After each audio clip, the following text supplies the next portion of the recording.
யதார்த்தத்தை புரிஞ்சு கொண்டாரா திரு இபிஎஸ்? 10-15% வாக்கு குறைஞ்சிருக்கு அப்படின்ற யதார்த்தத்தை ஒப்புக்கொள்கிற மனசு இப்போது திரு இபிஎஸ்க்கு வந்திருக்கா? பெருமதியாதிக்குரிய நம்முடைய எஸ்பி லக்ஷ்மணன் சார் அவர் எல்லா விஷயங்களையும் இங்கே கோடிட்டு காட்டினார். 1972 2024 வரைக்கும் எப்படியெல்லாம் அதிமுக கடந்து வந்த பாதையும் அதனுடைய வாக்கு சதவீதம் ஒப்பீட்டு சொன்னாங்க. ஆனால் தமிழ்நாட்டினுடைய மாண்புமிகு எதிர்க்கட்சி தலைவர், கட்சியினுடைய பொதுச் செயலாளர் 10% குறைஞ்சிருக்குது அப்படின்றத ஒப்புக்கொண்டிருக்கிறார் என்றால் இந்த இந்திய நாட்டினுடைய தேர்தல் அணுகுமுறையை அவர் இப்போ புரிஞ்சிருக்கிறாரு அப்படின்னு அவங்க சொல்கிறாங்க. ஏற்கனவே அது அவருக்கு தெரியும். எப்படின்னு சொன்னீங்கன்னா 40% இளைஞர்கள் சமூக வலைதளங்களை பின்பற்றி இருக்கிறாங்க, அவர்களை நம்ம இது பண்ணணும். இப்போ நான் இன்னொன்று சொல்கிறேன்னே, இது முதிர்ச்சியான ஒரு அரசினுடைய வெளிப்பாடாக அடுத்து சட்டமன்ற தேர்தலுக்கு ஒரு முன்னேற்பாடாக 15 மாதங்கள் இருக்கிற இந்த தருவாயில் அவர் செய்திருக்கிறது உள்ளன்போடு வரவேற்கத்தக்கது. அப்படி தான் நான் பார்க்குறேன். ஜூன் மாதம் நாடாளுமன்ற தேர்தல் முடிவுக்கு பிறகு அவர் செய்தியாளர்கள்ட்ட பேசும்போது அதிமுகவுடைய வாக்கு சதவீதம் 1% உயர்ந்திருக்கு, அதே சமயத்தில் பாஜகவுடைய வாக்கு சதவீதம் 2019 ஒப்பிட்டு எல்லாம் சொல்கிறார் 0.62% குறைஞ்சிருக்கு, திமுகவுடைய வாக்கு சதவீதம் 6.51% குறைஞ்சிருக்கு. அப்போது அதிமுகவுடைய வாக்கு சதவீதம் மட்டும்தான் உயர்ந்திருக்குன்னு சொன்னவர் ஜூலை ஆகஸ்ட் செப்டம்பர் முடிஞ்சு 3 மாத இடைவெளியில் திருப்பி 10% 15% குறைஞ்சிருக்குன்னு ஏன் பேசணும்? ஆய்வு பண்ணி எந்தெந்த இடத்துல நம்ம பின்னடைவை சந்திச்சிருக்கிறோன்றதை பார்த்து சொல்லியிருக்கிறாருன்னு அர்த்தம். நான் கேட்குறேன், இன்னும் சொல்ல போனால் இதை வெளிப்படையாக ஒரு கட்சி முன்னேற்ற பாதைக்கு போகுது அப்படின்றதுக்கு ஒரு அறிகுறியாக தான் நான் பார்க்குறேன். இதை மூடி மறைக்க அன்னைக்கு சொன்னீங்களே, அன்னைக்கெல்லாம் தெரியலையா அப்படின்னு நம்ம கேட்கக்கூடாது. அன்றைக்கு வந்த அந்த அறிவிப்பு, அதற்கு பிறகு ஆய்வு செய்கிறாங்க. தகவல் தொழில்நுட்பத்தில் தமிழ்நாட்டில் எந்த அளவுக்கு பின்பற்றாங்கன்றத ஆய்வு பண்ணி தான் சொல்லுகிறாரு. குறைஞ்சிருக்குன்னு ஆய்வு பண்ணியிருக்காரு, ஏன் குறைஞ்சிருக்குங்கிறது ஆய்வு பண்ணாரா? அது இப்போதான் சார் சொல்லியிருக்கிறாங்க. இப்போ தான் ரத்த பரிசோதனை செய்து இவ்வளவு பிபி இருக்குன்னு சொல்கிறோம், அதுக்கு எவ்வளவு உப்பு இருக்குன்றத அடுத்து தான் பார்ப்பாங்க. இது ஒன்று. இது தமிழ்நாட்டில் மாண்புமிகு முதலமைச்சர் திரு மு.க. ஸ்டாலின் அவர்கள், நாம் சென்ற தேர்தலை விட 2019 நம்ம கூட்டணிகள் பலமாக இருக்கிறோம், கரெக்ட். ஆனால் 10% வாக்குகள் திமுக குறைஞ்சிருக்குது. 6.5 விழுக்காடு திமுகவும் 3.5% புதிதாக வந்த மக்கள் நீதி மையமும் சேர்ந்து 10% குறைஞ்சிருக்குன்றத தமிழ்நாட்டுடைய மாண்புமிகு முதலமைச்சர் இப்படி வெளிப்படையாக ஒத்துக்கொள்வாரா? ஆனா நாங்கள் கூட்டணி பலமா இருக்கோன்றாங்க. ஆனால் ஒரு முன்னாள் முதலமைச்சர், மாண்புமிகு எதிர்க்கட்சி தலைவர் இதை சொல்லுகிறார் என்றால் இது வரவேற்கத்தக்கது. கட்சி தத்தமது ஒருங்கிணைப்பு பண்ணுனா சரியாயிடுமா, இல்ல சிறுபான்மை மக்களுடைய வாக்குகள் வந்தா சரியாயிடுமா, இல்ல பாஜகவுடனான கூட்டணி இல்ல மெகா கூட்டணி அப்படின்னு அமைச்சா இது சரியாயிடுமா, இல்ல திமுக எதிர்ப்பு வாக்குகளை ஒருமுகப்படுத்தினா சரியாயிடுமா? எப்படி இதை சரிப்படுத்துறது? நீங்க சொல்ற எல்லாமே சரிப்படுத்தணும், எல்லாமே. ஆமா. ஏன்னா ஒரு கட்சியினுடைய தலைமைன்றது தமிழ்நாட்டில் தலைமைச் செயலகத்திலிருந்து நீங்க நாகர்கோவில் வரைக்கும் இருக்கக்கூடிய மக்களுடைய மனங்களை நாடி பிடித்து தேர்தலில் எந்த வாக்குச்சாவடி எப்படி இருக்கும் என்பதை தெரிந்த கட்சி தான் அதிமுக. அதனாலே தான் காங்கிரஸ் பேரியக்கத்தை விட 31 வருஷம் தமிழ்நாட்டில் அந்த கட்சி ஆட்சி அதிகாரத்தில் இருந்திருக்குது. இப்ப நாம பார்க்க வேண்டிய விஷயம், நீங்க சொல்றீங்கல்ல இதெல்லாம் ஒருங்கிணைச்சா நல்லா இருக்குமா, திமுக வாக்குகளை இது பண்ணணுமா, இவைகள் எல்லாம் அதிமுக செய்யணும், செய்வார்கள். ஒருங்கிணைப்பும் செய்யணும். இப்ப நீங்க அந்த கரெக்டான கேள்வியில பிரேக் போடுவீங்கன்னு எனக்கு தெரியும் சார். எப்படி தெரியுமா? ஒருங்கிணைப்பு செய்யணும் அப்படிங்க வருகிற போது திரு ஓபிஎஸ் யாரை எதிர்க்கிறார்? அதிமுகவின் பொதுச் செயலாளரை எதிர்க்கிறார். சசிகலா யாரை எதிர்க்கிறாங்க? நானும் பொதுச் செயலாளர் சொல்றாங்க. டிடிவி தினகரன் யாரை எதிர்க்கிறார்? நானும் பொதுச் செயலாளர். நான் தனி கட்சி ஆரம்பிச்சேன், ஆனாலும் அங்க எங்கிருந்து வந்த வேர் அதிமுகவிலிருந்து போகுது. பாஜக கூட்டணி வெளியேறியதற்கு பிறகு யாரை எதிர்க்கிறார்கள்? எல்லா கட்சியும். திமுகவினுடைய பிரதான எதிரி யார்? அதிமுக. ஆக எல்லோரும் சேர்ந்து ஒருவரை எதிர்க்கிறோம், ஆனால் அவர் 10% வாக்குகள் குறைஞ்சிருக்குன்றாங்க. அப்ப இது முன்னேற்ற பாதை.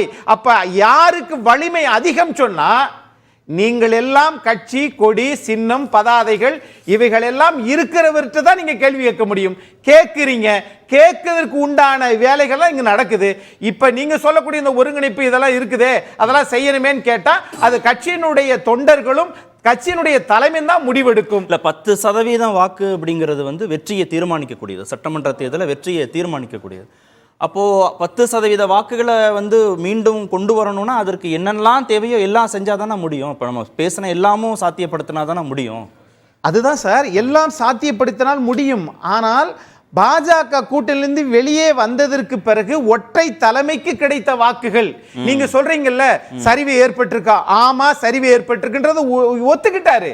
அப்ப இதற்கு பிறகு என்ன ஆய்வு பண்ண வேண்டும், கட்சியினுடைய தலைமை என்ன முடிவெடுக்கும், இன்னும் பம்பரமாக சுழன்று வேலை செய்ய வேண்டும். எப்படி 40% இளைஞர்கள் வாக்குல 20% வாக்கு போடுறதுக்கு வர்றது இல்லைன்னா மீதி இருக்கக்கூடிய 20% வாக்கு ஈர்ப்பதற்கு திமுக முயற்சிக்குது, அண்ணாமலை முயற்சிக்கிறாரு, சீமான் முயற்சிக்கிறாருன்னா அதிமுகவில் அப்படி ஒரு முகமாக யார் இருப்பா? எடப்பாடியே போதுமானதா இளைஞர்கள் வாக்கு இழுப்பதற்கு? விஜய் வேற வந்தாச்சு. சார் நீங்க கேட்குற கேள்வி ரொம்ப கஷ்டமான கேள்வி.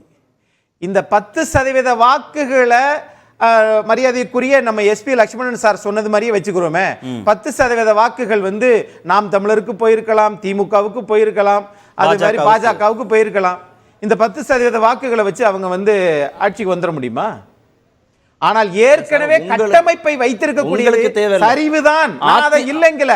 ஆனால் அதை சரி செய்வதற்கு உண்டான முதற்கட்ட பணியாக இதை பாஜகவுக்கு போன 3-4% அவங்களுக்கு கை கொடுக்குதோ இல்லையோ, திரு சீமானுக்கு போன 3-4% அவங்களுக்கு கை கொடுக்குதோ இல்லையோ, உங்களுக்கு 10% வந்தாதானே 2026 மீண்டும் ஆட்சி பொறுப்புக்கு வர முடியும். நீங்க அப்படி பார்க்காதீங்க. தமிழ்நாட்டில் திமுக அதிமுக தான், அதுல சில முரண்பாடுகள், சில ஊழல்வாதிகள், சில வந்து நான் 40 வருஷமா நான் தாப்பா மாவட்ட செயலாளர் என்று சொல்லக்கூடியவர்களாக இருக்கிறார்கள். இதெல்லாம் திராவிட கட்சி இருக்கக்கூடிய குறைகள். ஆனால் இங்கு தமிழ்நாட்டில் திமுக அதிமுக தான். அப்படி திமுக அதிமுகவுக்கு மட்டுமே போட்டி அப்படின்னு நான் பார்க்கிறேன். ஏன் தெரியுமா? தேர்தலுக்கு தான் நமக்கு ஜனநாயக முறைப்படி நீங்க கணக்கு பார்க்கணும். நீங்க 2021 திமுக வாங்கிய வாக்குகள் 37%, அதிமுக வாங்கிய வாக்குகள் 34%. அப்ப 3% தான் வித்தியாசம். உடனே அடுத்த கேள்வியில எஸ்பி லட்சுமணன் சார் கொண்டு வருவாரு, அப்ப இன்னைக்கு ஓபிஎஸ் எல்லாம் ஒன்னா இருந்தீங்கல்ல, அதனால 34% சொல்லி அடுத்து கொண்டு வருவாரு. ஆனா நான் கேட்கிறேன், அன்றைக்கு இரட்டை தலைமை, இன்றைக்கு ஒற்றை தலைமை. ஆனா 2019 19 விழுக்காடு, ஒற்றை தலைமைக்கு இன்னைக்கு 21 விழுக்காடு. ஆக கட்சியில் இருந்து மொத்தமா மாவட்ட செயலருக்கு 15 பேர், 15 மாவட்ட கழகம் போய் வேறு கட்சிக்கு போச்சா? இல்லையே. ஆனா இப்ப 2024 நாடாளுமன்ற தேர்தல் வரும்போது சார், திமுக 26%, அதிமுக 21%. 2021 சட்டமன்ற தேர்தலில் திமுகவுக்கு அதிமுகவுக்கு 3% வித்தியாசம். இங்க 2024 நாடாளுமன்ற தேர்தலில் திமுகவுக்கு அதிமுகவுக்கும் 4% வித்தியாசம். ஆகவே இங்கு திமுக அதிமுக தான். ஆனால் இளைஞர்களை அதிகப்படுத்தணும் அப்படிங்கிறதுனால திரு உதயநிதியை கொண்டு வந்து அங்க வச்சிருக்கிறாங்க. அவர் ஒரு திரைப்பட நடிகர், ஒரு ஆண்டாண்டு காலமா இருக்கக்கூடிய தாத்தா, மகன், முதலமைச்சர் எல்லா பேரனும் அடுத்து முதலமைச்சர் வருவாங்க. ஆனால் ஒரு சாமானியனும் இங்கு சரித்திரம் படைக்கலாம் என்கிற ஒரு நம்பிக்கையான கட்சி அதிமுக தான் அப்படின்ற பார்வையில நான் பார்க்கிறேன். பெருசா பாதிப்பு ஏற்படுத்தி 100% பாதிப்பு ஏற்படுத்தாது. அதற்கு தான் இன்றைக்கு தற்சோதனை செய்கிறது அதிமுக. இது இன்னும் அதிகப்படுத்தி ஆய்வு பண்ண வேண்டும். நீங்கள் மீண்டும் களம் அமைத்து கட்டமைப்பு உருவாக்கி இருக்கக்கூடிய கட்சி. புரட்சி தலைவர் எம்ஜிஆர் இன்றைக்கும் உயிர் வாழ்கிறார். புரட்சி தலைவி அம்மாவினுடைய அனுபவம் உங்களுக்கும் கிடைத்திருக்கும் என்று நம்புகிறேன். அதனால் 2026 இது சரி செய்யப்படும். பெருசா பாதிப்பை ஏற்படுத்தாத ஒரு 10% ஏடிஎம்கே வெர்சஸ் டிஎம்கேனா அந்த இருதுருவ அரசியல் தான் இருக்க போகுதுன்னு சொல்றாரு திரு எஸ்பிஎல். இல்ல, அதை பத்தி பேசுறதுக்கு முன்னாடி முதல்ல அதிமுக சரிப்படுத்தணுங்கிறது தான் முக்கியமானது. நான் அந்த கருத்துல உடன்படுறேன். அதிமுக வெர்சஸ் திமுக தான். ஆனால் அந்த அதிமுக எந்த அதிமுக, எப்படிப்பட்ட அதிமுக? நான் ஒன்னா சேர்ந்துட்டா எல்லாம் சரியாயிடுமான்னு கேட்டீங்க. ஒன்னா சேர்றது ஒரு விஷயம். அந்த ஒன்று சேர்ந்த அதிமுகவை நம்பி தோழமை கட்சிகள், கூட்டணி கட்சிகள் வர வேண்டியது இரண்டாவது. இந்த இரண்டையும் பார்த்து ஒருவித பிம்பத்தை மனதில் வைத்து பொதுமக்கள் நெருங்கி வர வேண்டியதுதான் மூன்றாவது. ஒரு விஷயம் மட்டும் தனியா எதையும் சாதிக்க முடியாது. இப்போ அதிமுக ஒருங்கிணையல. ஒருவேளை திமுக கூட்டணியிலிருந்து பிரிந்து ஒரு சில கட்சிகள் வந்தால், கடந்த காலங்களில் அதிமுக அவர்களை நடத்திய விதமும் இந்த முறை அவர்கள் பிரிந்து வந்து அதிமுகவை அவர்கள் நடத்த போகிற விதம் தான் வித்தியாசம். அந்த கமாண்டிங் பவர் போயிடும். ஆரம்பத்திலே கமாண்டிங் பவர் போயிட்டா பொதுமக்கள் கொஞ்சம் தள்ளிதான் போவாங்க, அதிமுக தொண்டர்கள் சோர்ந்துதான் போவாங்க. இந்த கெமிஸ்ட்ரியை முதல்ல சரி பண்ணுங்கன்னு தான் நம்ம எல்லாரும் சொல்றோம். ஒரே ஒரு விஷயம், ஒற்றை அக்னீஸ்வரன் தலைமையே வழக்கறிஞர். போதுமானதுன்னு சொல்றாரு. ஒற்றை தலைமையே போதுமானது இல்ல, இளைஞர்கள் அந்த வாக்கு ஒற்றை கொண்டு தலைமை வருவதற்கு. தான். ஒற்றை தலைமை மட்டுமல்ல, ஊரறிந்த நாடறிந்த இரட்டை இலையை வைத்துக் கொண்டு நான் ஒருவனாக சுற்றி வந்தேன் தமிழகத்தை அந்த அந்த பிரஸ் மீட்ல எடப்பாடி அதையும் தான் சொன்னார். நாடாளுமன்ற தேர்தலுக்கு பிறகு பிஜேபிக்கு யார் யாரோ வந்தாங்க, மோடி வந்தார், அமித்ஷா வந்தார், மத்திய அமைச்சர்கள் வந்தார், திமுகவுக்கு ராகுல் காந்தி வந்தார் அப்படின்னு பட்டியலை போட்டு அதிமுகவுக்கு நான் ஒருங்கிணைந்தேன் அப்படின்னு சொன்னார். யார் உங்களை அப்படி போக சொன்னா? நீங்க தான் ஒற்றை தலைமை ஆயிட்டீங்களே, கட்சியினுடைய ஆளுமையா செலுத்த முடியுமே. முனுசாமி அங்க போங்க, நத்தவ சொன்னா நீங்க வாங்க, நீங்க 4 தொகுதி பாத்துங்க சொன்னீங்களா? நீங்க சொன்னீங்களா இல்ல சொல்லி அவங்க ஏற்கலையா? நீங்கள் சொல்லாமல் இருந்தால் உங்கள் தவறு, சொல்லி ஏற்கலைன்னா உங்களுடைய ஆளுமை தவறு. இதை முதல்ல சரி பண்ணணும் தான் நம்ம சொல்றோம்.